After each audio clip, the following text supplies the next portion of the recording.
Hi friends, welcome to Umareddy looks and collections అండి. ఈరోజు వచ్చేసి కొత్తిమీర నిల్వ పచ్చడి చేసి చూపిద్దాం అనుకుంటున్నాను. 1 మంత్ వరకు ఉంటుంది. ఇలా చేస్తే ఎలా చేయాలనో చూపిస్తాను. ఇది కొత్తిమీర 5 కట్టలు తీసుకొని కడిగి తడి లేకుండా ఫ్యాన్ కింద ఆరబెట్టుకొని పెట్టుకున్నాను. ఇప్పుడు ఎలా చేయాలనో చూపిస్తారండి. స్టవ్ పైన చిన్న కడాయి పెట్టుకొని స్టవ్ వెలిగించుకుందాం కదా. మెంతులు ఒక 2 స్పూన్లు, ఆవాలు ఒక 2 స్పూన్లు వేసుకుంటున్నాను.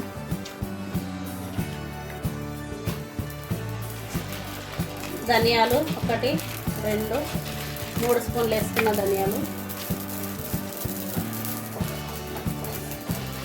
మంట తగ్గించి ఫ్రై చేసుకుందాము. పప్పు ఒక 2 స్పూన్లు వేసుకుంటున్నాను. శనగపప్పు 2 స్పూన్లు,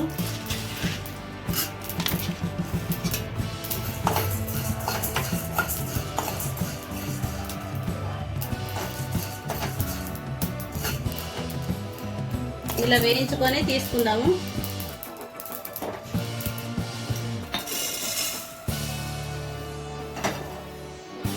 కడాయి పెట్టుకొని ఆయిల్ వేసుకుందాము. ఎండుమిర్చి వేపుకోవాలి.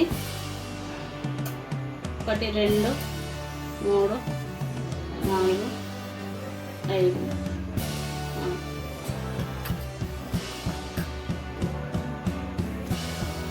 ఎండుమిర్చి ఆయిల్ వేసుకున్నాం కదా, ఫ్రై చేసుకుందాము. మీ కారాన్ని తినేదాన్ని బట్టి వేసుకోండి. పచ్చళ్ళకు కారం ఎక్కువ ఉంటేనే బాగుంటుంది కదా. ఇవి పక్కకు తీసుకుందాము. వేపిన ఆయిల్లోనే కొత్తిమీర వేసుకుందాము.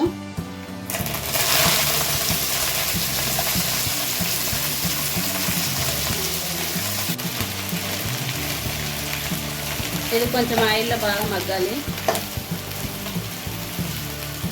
2 స్పూన్లు వేస్తున్నాను ఆయిల్.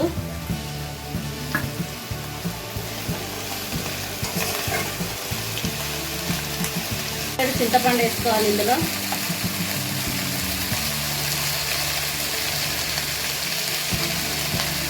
జీలకర్ర వేసుకోవాలి 2 స్పూన్లు.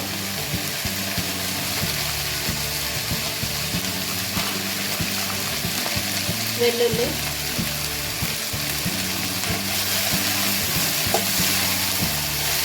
కొంచెం కలిపి కొత్తిమీర చింతపండు మధ్య వరకు కలుపుకుందాము. 1/2 స్పూన్ పసుపు వేసుకుందాము.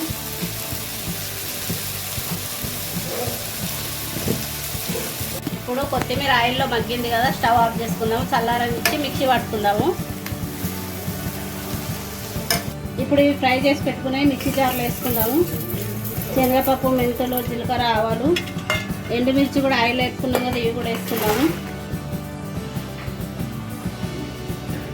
సాల్ట్ వేసుకుందాము. 1 స్పూను, 1 స్పూన్ సాల్ట్ వేసుకుందాం.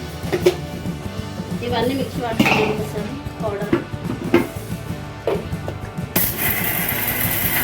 ఇలా మిక్సీ పట్టుకున్నాను ఇవన్నీ. ఇప్పుడు కొత్తిమీర వేసుకొని తిప్పుదాము. ఇప్పుడు చింతపండు, కొత్తిమీర ఇవి ఆయిల్లో మగ్గించినాం కదా, ఇది ఇందులో వేసుకొని మిక్సీ పట్టుకోవాలి. ఇంకా కొత్తిమీర వేసుకొని మిక్సీ పట్టుకుందాము. వేసుకున్నాం కదా, సాల్ట్ ఇంకొక స్పూన్ వేసుకుందాము. సరిపోలేదు టేస్ట్ చూసిన. మిక్సీ పట్టుకుందాము. కడాయి ఉంది కదా, అదే స్టవ్ ఆన్ చేసుకుందాము. ఆయిల్ వేసుకుందాము తాలింపుకు.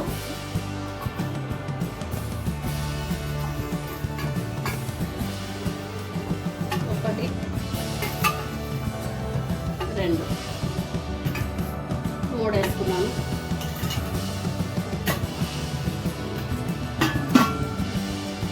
ఆయిల్ జీలకర్ర వేసుకుందాం 1 స్పూను. శనగపప్పు, మినపప్పు ఒక్కొక్క స్పూన్ వేసుకున్నాను. ఎల్లిపాయలు నల్లగొట్టి ఇలా.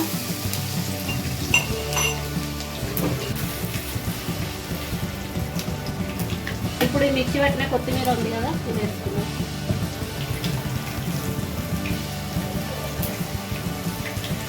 వేడి వేడి అన్నంలో నెయ్యి వేసుకొని తింటే చాలా బాగుంటుంది. ఇలా చేసి పెట్టుకుంటే బయటకి ఎక్కడైనా వెళ్ళి వచ్చినప్పుడు రైస్ ఒకటి పెట్టుకొని తొందరగా ఈ చట్నీ ఇట్లా నిల్వ చేసుకొని పెట్టుకుంటే తినొచ్చండి ఈజీగా. పిల్లలు బాక్సులకు ఇలా ముందుగానే రెడీ చేసి పెట్టుకుంటే ఈజీ అయిపోతుంది. ఒకవేళ లేట్ అయినా ఈ పచ్చడి ఉంటే వేసి పంపించచ్చు పిల్లలకి.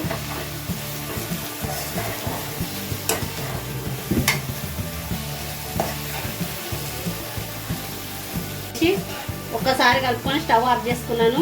ఇప్పుడు దీంట్లో నిల్వ పచ్చడి అయితే రెడీ అయింది. ఇదైతే 1 మంత్ వరకు ఈజీగా ఉంటుంది. మీరు కూడా ఇలా చేసుకొని తిని కామెంట్ బాక్స్లో కామెంట్ పెట్టండి. ఈ వీడియో కనుక నచ్చినట్లయితే నా ఛానల్ లైక్ చేయండి, షేర్ చేయండి, సబ్స్క్రైబ్ చేసుకోండి. Bye friends.